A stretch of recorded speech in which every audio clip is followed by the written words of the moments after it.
Developers are eyeing thousands of acres of Livingston County to house more than 100 wind turbines. A Canadian and a Dutch company, submitted $1 billion plans to construct 104 wind turbines across more than 20,000 acres of private land in Nebraska, Rooks Creek, Waldo, and Pike Townships.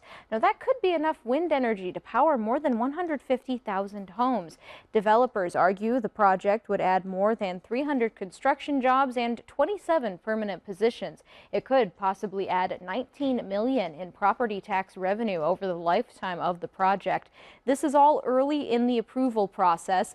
The plan was approved by the Livingston Regional Planning Commission, but must still go before another government commission before the county board shares its final say.